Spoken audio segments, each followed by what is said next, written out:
Hey, everybody. On today's Locked On Bama, we're going to talk a lot about recruiting because there's a lot that's been happening in recruiting. McElderry commits. We got another commit in Malik Benson.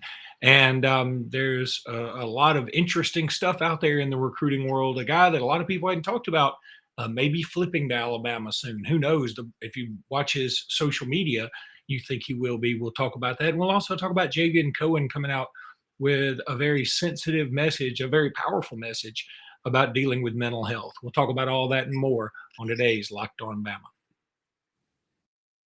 Locked On Bama, your daily podcast on the Alabama Crimson Tide. Part of the Locked On Podcast Network, your team every day.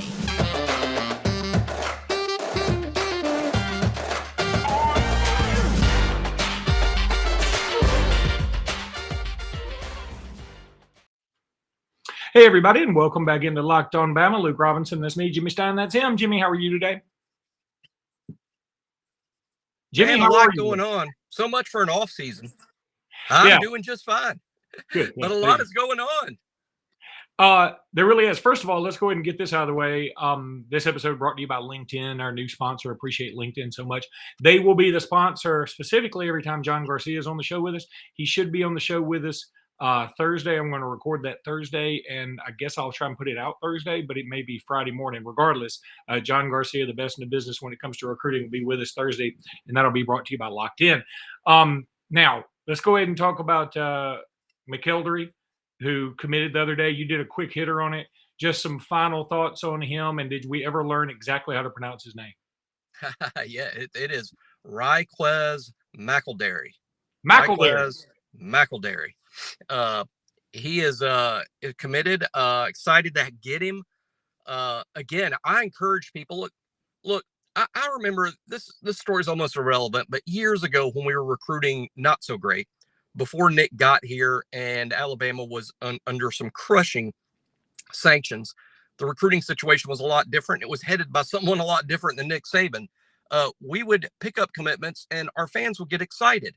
And I was not a very popular internet poster at that time because I would tell people, when you beat Southern Miss for kids, you know what you are? Southern Miss.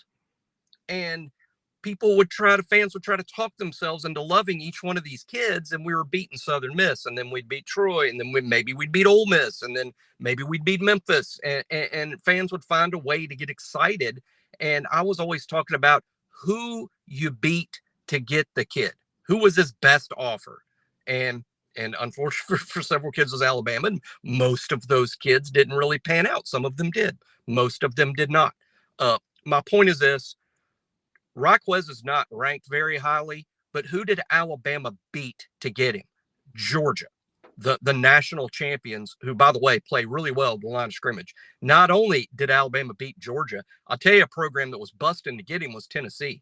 Tennessee tried very hard to flip him to Knoxville, and Auburn had quite a bit of success in trying to flip Ryquez. As a matter of fact, if Alabama had pulled their offer because they decided they liked other kids more this summer at camp, I think Ryquez would have flipped, and he would have flipped maybe to Auburn over Tennessee. He visited Auburn twice in the past 14 days. So who did you beat to get him is almost a bigger question to me than where are you ranked. So Alabama had to beat Georgia to get him. This is a quality pickup. And all that's so very true. And I think Jimmy was referring explicitly to Rob-E. Staten from the 1993 or 4 signing class, I believe it was. Regardless, I wonder if he's still Rob-E. Staten. Like if when he goes to work or on his driver's license, does it say Staten, Rob-E? You think? I don't know. Isn't that a thing now? And it means like high tech something. I mean, if something is -e, it means like he was -big E though. He was -big E. I'm just saying maybe he was ahead of his time. All right. A couple other quick recruiting notes, and then we'll talk about Malik Benson, and we'll also talk about a potential surprise flip in just a minute. But first of all, Jeremiah Cobb, the best running back in the state this year, he commits to Auburn. Alabama didn't really pursue him. It's just, I guess it's good for Auburn in the sense they get another 4-star. They also get Carmelo English, who is a really nice wide receiver out of Central Phoenix City. some Alabama sources continue to say that if Alabama were to pursue him later down the line, he could be a potential flip candidate. I believe that to be true. But two nice pickups for Auburn of late. Again, they've got 4 commitments, all 4 stars by one service. But am I crazy to think these may be their 4 best commitments when all said and done? Now, that being said, Francis, and I call him Mawigoa. I don't know. I may be wrong about that. He has committed to Miami over Tennessee. So that means Tennessee has lost 2 offensive line commits potentially. And McElderry, how do you say? McElderry and Mawigoa. I probably butchered both names. I'm sorry about that. But regardless, I think that's interesting. And Miami's making a lot of noise on the trail. So I think that's just very interesting. Now, Jimmy, let's go ahead and take a break right now, as I want to tell everybody about Rock Auto. This episode is brought to you by Rock Auto. With the ever-increasing numbers of makes and models, it's now impossible for your local chain's auto parts store to stock all the parts you need. Why endure the often pointless or seemingly intimidating questions like, is your Honda Odyssey an LX or DX? I don't know why I do that voice every time. I just think it makes the box store auto parts guy sound dumber, so I'm going to keep doing it. And why do you want to wait for him to behind the counter to order the parts on his computer when you got your own computer right there in your pocket in the form of an iPhone and or Galaxy or Google, whatever it is? You can do all that and go to rockauto.com, save time and money when using Rock Auto. Why choose to spend 30, 50, even 100% more when you can save so much money at Rock Auto? It's a family-owned business, and you want to go use them and just help them out, and they can help you out, save you money, and you're doing a good thing because you are helping a family business. That's always a positive. I'm in a family business, and I know we appreciate y'all. So, right, locked on in the How'd You Hear About Us box so they know we sent you. Amazing selection, reliably low prices, all the parts your car will ever need. Rock Auto. All right, Jimmy. So Malik Benson commits. This is a nice one. Wide receiver. We knew this was coming. I mean, we kept hinting about it. I mean, we didn't want to spoil the kid's moment, but I mean, this is a badly kept secret. And he's fast. He's good. He's originally from Kansas. It's pretty rare Alabama gets an actual Kansas native, right? That's right. Yeah, it's hard to. I mean, I'm sure our astute listeners could offer up a couple, that's happened in the past. But no, Kansas. Can you think of one? Any year that we've gotten a guy from Kansas? Yeah, I mean, as a surprise question, I wasn't ready for that. But I mean, off the top of my head, no. Off the top of my head, no. But I want to say, I don't know why I'm remembering this, but I want to say maybe a couple of Ray Perkins guys in the 80s were from Kansas. But would they have been junior college guys or actual Kansas natives? Maybe that's why I'm thinking Kansas, because they were JUCO guys, and we've signed players out of Kansas junior colleges. Heck, we got one in the last class from the same junior college in Kitzelman. But Malik is literally from Kansas, as is Kitzelman, by the way. Yeah. They're both. Oh, well, then you answered your own question. Well, I just realized, they're both from Kansas. So I guess it wasn't that long ago. But no, it's rare. But let me tell you, Benson is so good. He's so good. And I've told the story multiple times, but it's worth telling again. When I was first told by people that know such things that, hey, Alabama may take this junior college wideout. And I'm thinking, why would they take a junior college wideout? Why are they looking for that? Why not get one out of the portal? And why do you need one at all? There's 12 on scholarship, and literally all 12 could come back if they choose. That's not going to happen. But literally all 12 have the eligibility to return. 12 is too many. And when you say, so what, you can never have too many of these. Well, this is how math works. If you have too many receivers, then you're short somewhere else. Okay. So we're short somewhere else. And the answer is we're short at linebacker. We're short at DB. We're short at quarterback, in part because we're over the limit at wide receiver. So I'm thinking, taking a JUCO, has coach lost his mind? That doesn't even sound right. So then, some weeks pass by and I hear that interest is real and it's reciprocated and the kid likes Alabama a lot and that this could really happen. So at that point, I'm like, well, I guess I need to know about this guy. And I flip on the tape, and then the world made sense to me again, because he is good. He is real good, as in probably our best receiver the day he shows up. that good. Every box is checked other than, super height. He's not short. He's legitimately 6 foot. We had a discussion today. We think he's been measured very accurately at 5'11 3/4. So we discussed it on 3. Do we put that down? And I'm like, hey, look, I've always gone by this rule, always, even before I was at on 3. And that's, if you're over something, then you're the next inch. Because I don't think people care that you're 5'11 and a half or 5'11 3/4. Spoken like a guy who's 5'8. Like a guy. It is, isn't it? It was actually more like 5'7 3/4. Yeah. And that's why I go by that rule. But Jimmy, I don't mean to cut you off, but I want to tell you a funny story. I'm here at the beach, and my daughter, who's 5, she's got a quick wit about her. I mean, she's good, man. She's tough. We were getting on the elevator with our family the other day, and there was another couple, good-looking couple. I mean, like, the dude was good-looking, the girlfriend was smoking, but they were both about 5'7 and a half. And I'm 6'5", so I get on, I sort of dwarf him, but I don't even think about it. I mean, I'm just tall. I mean, I just go places. And so I get on the elevator, and my daughter's carrying 2 pool noodles, and she gets on the thing, and the guy just is a nice guy. He just wants to make conversation. He says, "Hey, little girl, you okay with those? Those things are taller than you are." She looks at him dead in the eye and goes, "They're taller than you too." And I was like, and the girlfriend fell out. And I was like, she was like, I mean, no, he said, "Boy, she's going to be a handful." And I said, "Yeah." But anyway, go ahead. That's funny because if they're the same height, 5'7 and a half, 5'8 is tall for a girl, and not tall for a guy. So that's got so funny that the girl sort of stuck the fork in the wound a little bit and twisted the knife. That's good. Or the fork. You know why they seem to get along great, because they always see eye to eye. But anywho, go ahead with Malik Benson. So Malik is so good. Again, a legit 6 foot tall. Okay, I gave him a 1/4 inch. A legit 6 foot tall. So he's not short. 185. So he's not small. Fast. 10.4, 10.500 meters. He compares himself to Jameson Williams, which is funny to me because, wow, man, you might want to take it down a couple notches here. Talking about the 12th pick in the draft with a torn ACL. But no, he compares himself to Jameson Williams. And how about this? He's not shy about telling our recruiting guy on 3, Joseph Hastings, in his interview, hey, when I show up at Alabama, it's with a whiteboard and it's got 16 months on it because it's 16 months until the NFL draft. I got 16 months to become a first-round pick. I mean, That's the way he's looking at it. He's J.D. Davison-like in his one-and-done plan. He's showing up to play 1 year and be a first-round pick. I love the confidence. I love it because I think that's an asset. But let's be real honest, and I hope he's not listening to the show. Let's be honest. This guy's counting on being a first-round pick.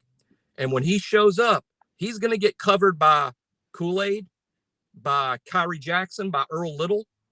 And he's going to find out in a damn hurry there ain't a Kool-Aid in the Kansas Junior College. There ain't an Earl Little in the Kansas Junior College system. How is he going to mentally handle it when he finds out that he's not Jameson Williams yet? He can be. He can become that, which is so exciting. But they're all humbled. They're all humbled at some point. And he's from Kansas. He's played in Kansas junior colleges.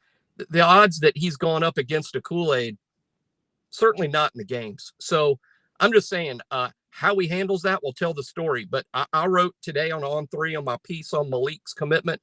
My thing was, can Malik be the #1 receiver at Alabama in 2023? And my answer is yes. Yes, I'm half expecting, and it's not fair to expect that from a kid who hasn't played or practiced. But I think Malik Benson will be in the running to be the best wide receiver at Alabama, and that's why they took him. They didn't take him because they're like, oh, you know what, we need a JUCO wide receiver. They took him because they made the same mistake I did. They watched the tape. Jimmy, let me tell everybody about Built Bars. From the people who invented healthy and tasty comes the latest gift to your taste buds. You've probably tried the amazing coconut brownie chunk Built Bar, but guess what? Your friends at Built have given the coconut brownie chunk the Puffs treatment. That's right, the coconut brownie chunk Built Bar flavor you love in a deliciously chewy, marshmallowy covered in 100% real chocolatey. It's like a fluffy cloud of coconut brownie goodness. But stop drooling and listen. They're good for you. Low calorie, low sugar, high protein, and all deliciousness. You go to go to built.com, use promo code LOCK15, get 15% off your order. Go to built.com, use promo code LOCK15, get 15% off your order. Use promo code LOCK15 at built.com. Delicious coconut, rich, sweet, awesome brownie goodness, creamy marshmallow, everything. Stop fantasizing about this. Get to built.com and order your box of coconut brownie chunk built puffs right now. Go to built.com, use promo code LOCK15, get 15% off that order. All right, Jimmy, very quickly, because I do want to bring up what Javion Cohen said. But I'm going to say it. Suntarine Perkins, who's committed to Ole Miss, we all live in a yellow Suntarine, is a potential flip candidate. And I say this with some moderate knowledge, and also the fact that on social media, if you didn't know he was committed to Ole Miss, you would think he's committed to Alabama. Yeah, that's why we're bringing it up. His Twitter, his public Twitter. If you go to it today, as we record this, it's a Tuesday afternoon. You'll be hearing this Wednesday morning, probably, or Wednesday, unless he takes it down, which is possible. But if you go to his Twitter account, the pinned tweet is him praising the Lord because he got an offer from his dream school, which is Alabama, and that offer was made last January. By the way, 6 months ago, after his commitment. He committed to Ole Miss as a very young high school player. And then the next 2 or 3 tweets is him dressed in Alabama gear, looking extremely content and happy. It's multiple pictures of him dressed in Alabama gear. You got to go a pretty good ways down his Twitter account to find Ole Miss stuff.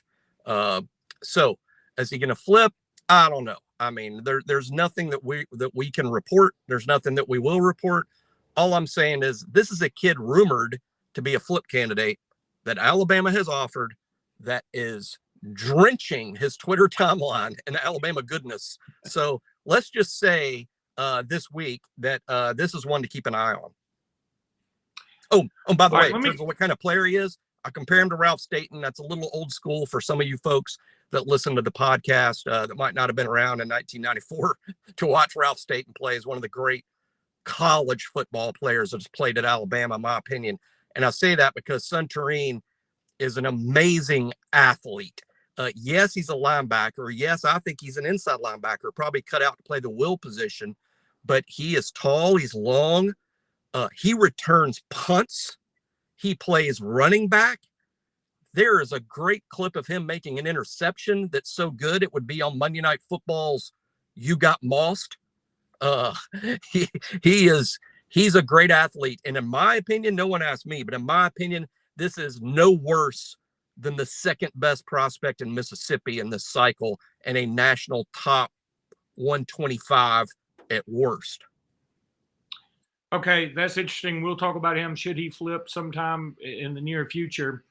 I do want to read off just a little bit. I'm not going to read the whole thing from Javion Cohen. This is from his Instagram.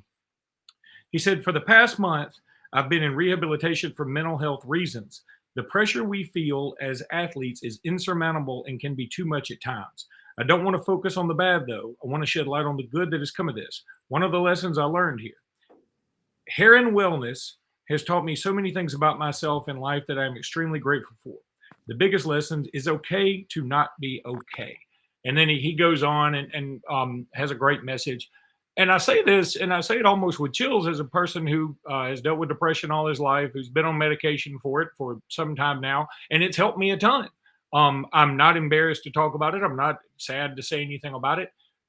It's difficult. It's difficult at various times. If you ever watch this podcast, you may think, "Hey, what's Luke talking about it?"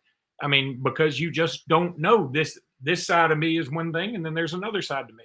And Javion Cohen apparently deals with the same thing. And so when we, on this podcast, and we talk about players and anywhere in the media, anywhere in fan bases, message boards, whatever, we talk about these players as if, they almost aren't human. Like they are caricatures in a video game, that they play football and they should always play football up to they're our level of expectations, not theirs necessarily. They should always be awesome. They should never get DUIs. They should never even be out past 9 o'clock at night because they need to go to bed even in June, because they need to get ready to appease our need for success for them to win all their ball games. And I think Javion has a good message there. Like, it is insurmountable. And I know, people are going to say, well, poor, pitiful Javion. He's playing for a team, the best dynasty in college football history. He has all the attention he could possibly want. And if you follow him on social media, nobody's given, teams like Auburn more hell than Javion Cohen. Yeah, but that doesn't mean he's not just a person. And man, I think it's very courageous. He's come out and done this. I think it's a fantastic message. What a sign of leadership. I'm glad to hear, when I first saw this, we got a text from a friend who asked us about this. And my first thought was, oh no. I hope he's not like right in the middle of the depths of depression right now or some other mental health issue. And actually, it sounds like he's already crossed that barrier. Like, he's better. Now, he's not going to be 100%, but he's better. And boy, aren't we glad this was caught now? I mean, if you want to go back to the selfish fan, Luke, I'm glad this was caught now so that this isn't affecting him during the season. In fact, I think it's going to make him an even better leader, right? Yeah. And so many things we'll continue to talk about on the next show. But man, one thing that snapped into focus for me, this is the second kid we've had in a few months. We had the kid that was a signee in the last class, Dane Shore, who really never participated in practice at Alabama because he was dealing with mental health issues that he has now spoken about. And he's going to play at UConn and not Alabama. And now Javion Cohen. And it made me think, Luke, Nick Saban, in his public comments since the end of the season, when he talks about the players, repeatedly uses mental health as being very important. He has said that, and it's caught my attention. And I thought it was interesting that Nick Saban would wave that flag because, you're like, why? And now I think we're starting to see why. I think Coach Saban himself better understands mental health issues and how it can relate with his players. Javion and Dane Shore, not the only players on this roster or in previous Nick Saban teams who have fought various different mental health issues. And it's bravery, literal bravery, like Javion Cohen is using, that helps normalize it and helps discuss it. He says in his piece that it helps him to talk about it. Right. And frankly, he's not just helping himself, he's helping humanity when he discusses it, because yes, the pressures football players and athletes at that high level face are crushing, but the pressures that all people face can be crushing, whether it's financial, whether it's personal, whether it's physical. We all face some level of pressures. Football players are not excluded from that. They face a whole different set of pressure. Can you imagine if your job, like, hey, your job is to block Jordan Davis from Georgia, and if you don't, millions of Alabama fans are going to say that you suck and you're not good at your job and you can't do this. And he's going to go out there and block this 360-pound guy that runs like a deer. And the fans are going to kill him. And it just makes me think, as bad as I want to win, and I do want to win, trust me, this is obviously what I care about a lot every day. But you know what I care about more? And that's those players that wear that jersey. And it's a good reminder to us that instead of being fans all the time, why don't we be supportive all the time? Because that's what our players need, is support. And I'm really proud of Javion for being as brave. It took more bravery to post that than it does to stand in front of Jordan Davis. Hey, there's no doubt about that. And look, can you imagine the pressure when the expectation is undefeated, and not just undefeated, like you whip everybody's ass all the time, and then you go undefeated. Like, you've got the expectation is Alabama 2020. Yep. That's the expectation every year. And so if you're Javion Cohen and you're right, and you're going against Jordan Davis and you're giving it your all, man. And while he was hospitalized, while he was getting treatment for this mental health problem, correct, while that was happening, On 3 puts out a story that says NFL scouts think Javion Cohen is going to be a first-round pick. Yeah. I'm like, Now in retrospect, I'm going, whoa, let this dude live, man. You do you, Javion. Don't worry about what other people say about you. You do you. And the mental aspect of this, and Saban has done a fantastic job through the years addressing it all the time. But I was reminded of how tough mentally sports can be today. Novak Djokovic was playing whatever his name is, Sinner from Italy. And it was a great match. I mean, Sinner was down 4-1. I was like, I don't even know if I want to watch this anymore. All of a sudden, Sinner wins the first 2 sets. And you're like, Djokovic better wake up. But you could see it through the TV how Sinner wasn't ready for it. Yeah. And Djokovic was like, I got this. I'm cool. And that was the difference in mental preparation. Physically, yeah, Djokovic is better and overall, and he's older. He's 35 versus 20. But mentally is where it was a mismatch. And exactly. So that's where I think that aspect of it is so important. And so for Javion Cohen to come out with this and talk about it this way is such a sign of leadership and maturity that, boy, it makes – I have a better feeling about the offensive line this year than I did before I heard this. Not a worse one. I'm not scared about, oh God, we got a guy that's dealing with depression. He might crumble. No, I think we got a guy that realized he had a problem and he fixed it. So, Jimmy, that's going to do it for today's episode. We will be back tomorrow. Who knows if there'll be any more commitments? There could be. There have been a flurry of them. It's been a lot of fun. Thank you, college football, for giving us such a wonderful July. We love you guys. Normally about this time, we're literally choosing who the best-looking player on Alabama's football team is. We'll do that again. I don't know if we can squeeze it in before fall camp, but we will do another one of those one day. All right, buddy. We'll talk tomorrow. Until then, roll tide. Roll tide.